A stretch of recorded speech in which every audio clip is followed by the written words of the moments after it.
Well, hello, and welcome to another deck tech for Opus 16. And this time, we are going to be talking about an archetype that feels like it's always struggled a bit, always had a little trouble getting off the ground, and that's Knights. So I'm going to show you some cards that came out in Opus 12, because I saw some friends playing Knights, and it always looked interesting to me, but I don't know, it was never quite there. Especially with you see some of the support some of the other archetypes have gotten or other tribals that it always just felt like it was missing something. Well, maybe we finally got it. But first of all, I'm going to talk about some of the few core cards of the Knight. And you can't play Knights without Beatrix. So most Knight builds, and that's the other thing, Knights are across a lot of different colors. There's, do you lean into Lightning? Well, there's Searcher isn't Lightning, right? Ducal Tana is there, but there's no Lightning in here, so we don't get the benefit of that Searcher. And trust me, that does hurt. However, we're hoping that we can do some, go around that anyway. So this is going to be mainly our Fire Water Knights. Here's Beatrix. Beatrix says whenever she or any job knight enters the field, all the forwards you control gain 2,000 power until the end of the turn. And then she has an action ability for no cost. She'll reduce the cost of the next job knight forward you play by 2. Cannot become 0. Very good. That's our engine. That's how we get things going. Beatrix makes everything cheaper, and then you will never want for power in Knights, especially if Beatrix is sitting around, because, yeah, the whole board's getting 2,000 power every time a new Knight comes in, so power is not something we have to worry about. So, one of my favorite plays that I saw once on Octagon, I was just playing someone and they did this, I thought it was really neat, is they had Beatrix come down for 2, and then they can either use her ability to reduce Gawain's power. They did this off of 2 backups. I think what they did is they pitched a single water card, put down Beatrix. Then they pitched Water and a Fire to play Gawain. Gawain will search out a Fire Knight and a Water Knight. And he has to get one of each, so you can't just grab, 2 Beatrix or 2 Garland, who is our next knight. But then that was the chain they did. So they searched out Garland, and I don't remember what the other card was. Maybe it was another copy of Beatrix, whatever. Point is, then they can just tap those 2 backups, use the Beatrix effect, Garland can come down for 2. So, if you don't know Garland, Garland is definitely one of our beaters, more or less, of the deck. He won't take any damage from someone's abilities, automatically gets reduced to 0. Whenever a backup is put from the field to the break zone, you get to draw a card, and that's whether it's your own backups or your opponent's backups. And you can force it out with Garland's Special Flare. Garland is a funny card because in the right matchup, he's going to be completely busted. I've seen him solo some stuff, especially if they're very damage-based. And if you resolve Flare, usually you're going to go on to win that game. I can't recall a game, I think maybe I've seen 1 or 2 games where someone has gotten to Flare and not gone on to win that game. Because what Flare does, all you have to do is dull Garland, use another copy of him, choose a forward, break it, and then your opponent has to select a backup they control, put it in the break zone, which also means you're going to draw a card. So you've removed whatever their biggest threat is, they've lost a backup, and you got a card back. Pretty insane. So because Flare is so good, we're running 1 extra one Garland. This is actually supposed to be the Opus 6 Legend Garland, but I don't have a copy of that card. I'm still waiting to get one. So you could really use any Garland, but I would recommend that one. Again, you don't really ever want to play it. The point is to just use it for special fodder. Now, the only thing, because this is Water and Fire, we don't have a way to recur Garlands to continually use them over and over again. You could tech in a few cards to do that. Maybe I'm not sure what recurs Fire cards, though, is the issue. Like, there's a way to get back some Water cards. I don't know if there's anything that just lets you get back a Fire card to your hand so you can abuse Garland in these colors. That's why some people have, branched out to Earth as well. That way they've got recursion effects. Nonetheless, the point of this isn't to just abuse Garland. He's just there as a nice thing. So again, we've got our power. Garland presents us with our threat, but other than that, I don't know. It's kind of missing something, right? Well, enter our new friend here, Lasswell. Lasswell says, when he or a job knight enters the field, you choose a character, you dull it, and freeze it. And then if a job knight has attacked, at the end of the turn, your opponent has to discard a card. This is mainly a water-fire deck. Lasswell, along with Charlotte here, are the only cards that are ice in this deck, so 5 total cards are ice. However, it's absolutely worth it to get them in there. I have had turns where I will put down Lasswell, dull freeze their backup. Here comes Beatrix, dull freeze another backup.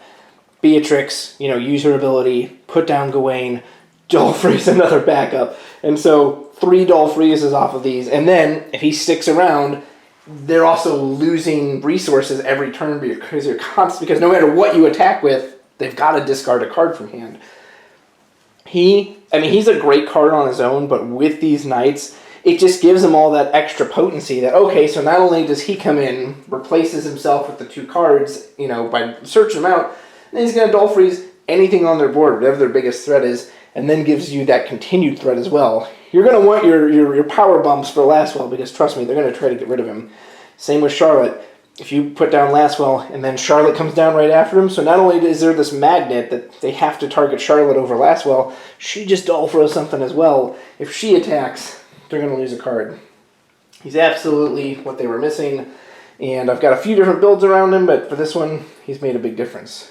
2 copies of Ramza. Ramza is... sometimes he's the best card in this deck, sometimes he's the most awkward, and that's mainly because of crystals. And I'll show you right now, the only way to get crystals are, we are running 3 of each backup, 3 of the fire crystal generator, the samurai, and then 3 of the water one, which is the oracle. So this is the only way to get crystals. We're not running the ice Agrius in this deck, because again, I was trying to keep the ice numbers somewhat limited, because the more you go into tricolor, I find the more potential you have to brick. You could absolutely fill it with more if you wanted to. So, sometimes Ramza, without the crystals, Ramza doesn't actually do anything. He's just a 2-cost Night Body, which can fulfill Beatrix's condition or Lasswell's condition, so that's nice if they're out. What if you just have to put him out by himself? Not so good. However, with crystals, he becomes an absolute menace. You can pay 1 crystal to give him haste and 9,000 power, and then you can pay another crystal to give him First Strike Brave, and he can attack twice. And what makes this worth it is that these effects do not end at the end of the turn. They are permanent. So, depending on the matchup, again, in some matchups, this dude's your worst nightmare, because you're just like, how do I deal with this guy? You can't do anything with him in combat because he has First Strike, so he'll just cut you down to size. And in other matchups, again, if you don't see your crystals, or if they happen to have the thing that's, no big deal, bop him out of there, he can feel very disappointing. So, use Ramza wisely, I'll just say that. Do not bank on him, don't be afraid to throw him out there early if you need a body, but do try to save the crystals for him. There's no other crystal spending in this deck, so these are there completely for him. Next is a card that I have loved since it came out, since I started playing. It has this gorgeous Amano artwork, and that is Rain. Unfortunately, it never really got its day. Veritas was pretty much more universally loved than he was, and understandably, he basically just affects combat, right? So when Rain attacks, all the forwards on your board get buffed by 2,000, and all the forwards on your opponent's board lose 2,000 power. So he guarantees you will win in combat no matter what. You will never have to worry about, oh, they've got the bigger forwards. No, between Beatrix and Rain, you will always have the bigger forwards. That's not the issue. The problem is he's light, and again, he doesn't do anything when he first comes in. However, him coming in for 1 off of Beatrix is very good. They're going to make a point to kill this Rain. And if you have Lasswell on the field, it's really nice to go Beatrix, put Rain in for 1, Dull Freeze something, and now they really have 3 targets they want to get rid of. They don't want Lasswell to stick around because he's giving that continued value, but they also know if you do get to the point of attacking with Rain, they cannot, what are they going to do at that point? There's only other 1 copy for his specials, but his specials are fantastic.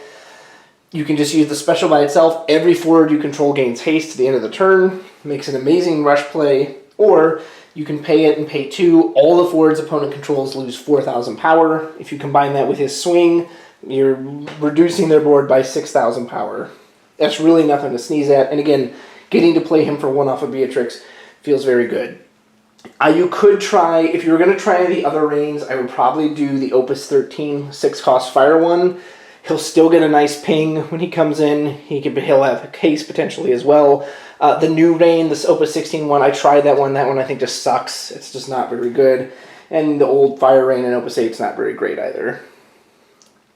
3 copies of Agrius.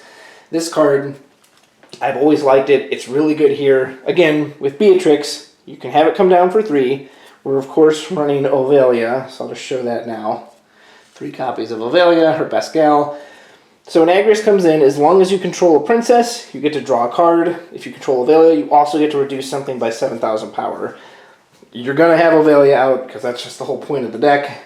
So you can have Agrius come in, especially if she comes in, it reduced to 2, costs 3, draws you a card, shrinks something by 7,000 power, and then if you happen to come out on damage 5, she can even search for a category Final Fantasy Tactics forward, which there isn't a whole lot of. It's herself and Ramza, but I have used that to steal games before where, oh, I got Ramza, not realizing I was going to get him because I forgot about the damage 5 effect, had a crystal, boom, haste, run him in there, won the game off of it. Feels very nice. Plus she's a burst, and drawing a card on a burst is always good. 2 copies of Sarah. Your target in here is Ovelia. These are all knights. She doesn't grab knights, she grabs princes, princess, and kings. If you've got Ovelia already, then you grab the other copy of Sarah, or grab the other Ovelia for fodder, but you want to get Ovelia down. Not only is she turning Agrius online, she buffs all these cards by 1,000 power too, which is incredibly relevant. Right? Because, that's what they need is more power, but no, definitely get Ovelia out. Finally, last knight is Steiner. He's always the least interesting one to me, especially for a dual element. He just feels kind of lackluster. However, we need more targets for Gawain, especially, we've got to have targets that fill out his requirements. And if he comes in and dull freezes with Lasswell, that actually feels pretty good. You probably won't use the all forwards gain 2k buff, because again, they've got so much power, right? But, especially in this day and age, so much stuff has gotten cheaper. His ability to bounce a forward of 3 or less back to your opponent's hand is actually pretty good. There's a lot of relevant targets. You can send one of the twins back, Paladin Porum. You can send back the new Sophie. You can send back an opposing whatever you want to hit. But especially if Lasswell's out, I do like him a bit more. But he is ultimately here to help us fill out our color requirements. Here we have 3 of this Moogle. The only way you're going to get these ice guys out is to either pitch another copy of them or to have this Moogle down. I wish there was a way to search it in here. Sadly, there is not. But you want to get this because you want to be able to just dull something else to be able to play Lasswell cleanly. 2 copies of this Moogle. I just always appreciate having 2 colors in a single backup. So it's nice to have him that I've gotten these 2 down as early as turn 1 before. It's like, okay, good, cool. I can do whatever I want for the rest of the game. Feels quite good. So, our key summon in this deck, other than the obvious Amaterasu, which I'll show in a moment, is Phoenix. Phoenix is great in this deck. Because there are a lot of 2-cost cards Phoenix can bring back from the break zone. Charlotte, Lasswell, Steiner, Beatrix, Ramza, all of these cards are relevant. Steiner and Beatrix can represent an in combat, they go to combat. You drop the Phoenix, 2k to the board, here comes Steiner, you can pump yours by 2, you can send one of their attackers back to their hand. Beatrix can come down on your turn. Lasswell, he comes in on their turn, dull freeze, or boom, here comes Charlotte. Now they've got to target her all of a sudden, which they weren't expecting. Or if you've got those crystals, surprise, here comes Ramza, boom, give him a crystal, now he's got his powers right away. Phoenix hits all of your key cards that you want to get back, so very good summon here. One that I kind of just threw in there for testing, but I've really liked is this Leviathan. And maybe it's just in the environment I've played in, but on a burst, he's at worst just going to draw you a card, but he reduces damage a forward takes by 5,000. I know that, again, you think, well, they've got enough power, right? Well, this is really when things are going wrong, and it's great against protecting Lasswell or Charlotte or Beatrix. These smaller bodies, when they try to hit them with Blaze, or Brynhildr is very popular, they're going to bop Lasswell, Brynhildr, and say, nope, protect him, he's not going to take that damage. And then on damage 5, it's very nice that your entire board just says you can't choose any of this, so get bent. And last, and certainly not least, Amaterasu. Most important fire summon in the game, probably summon in the game. It's going to help you cancel this key auto abilities. Everybody knows what it does by now. And rounding it out, 1 copy of Yuzuki. Similar to Steiner, it's nice to have a color fixer, but she will prevent anything that's fire from taking any ability damage whatsoever, and then water will just take reduced damage by 2 periods. So again, if they have a very damage-based deck, Yuzuki can make it very difficult for them to take your cards off. And finally, 1 copy of Sasano, Lord of the Revel. Sometimes I wish I had more copies of him. I've thought about switching out the other Garland just because, again, especially if I'm playing against an aggressive opponent, it's nice to have something there that'll kind of get back at him, but do with that as you will. So yeah, here we go. This is a deck I've really enjoyed playing, and I think because it's ultimately somewhat simple. You know, there's not a whole lot of interaction on your opponent's turn other than, say, a Flare or a Phoenix, you know, maybe a Hidden Rain special. It's kind of just about big, stompy guys, but it's very satisfying, and I was kind of surprised at just how satisfying it was. And a lot of that comes off of the Lasswell, that now you're not just putting in, well, they're big forwards, and then that's it, they're big forwards. It's like, no, not only they're big forwards, now they're actually hacking away at your resources as well. And I've always loved kind of theme-based decks. Really enjoyed this one. For the first time, I've actually quite enjoyed playing Knights. And yeah, it's very good. If you have any ideas, let me know. If maybe, you know, a lightning version. I kind of thought about putting in there, but I did want to test out some of like the new Ramza and such. It always sucks to not lose Duke Larg, but I'm sure there's some fun builds you could do there with lightning. However, I've really enjoyed this, and I never really played Knights before, so it's nice to be on board with it. Let me know what you think. Deck list will be in the description below, and as always, take care.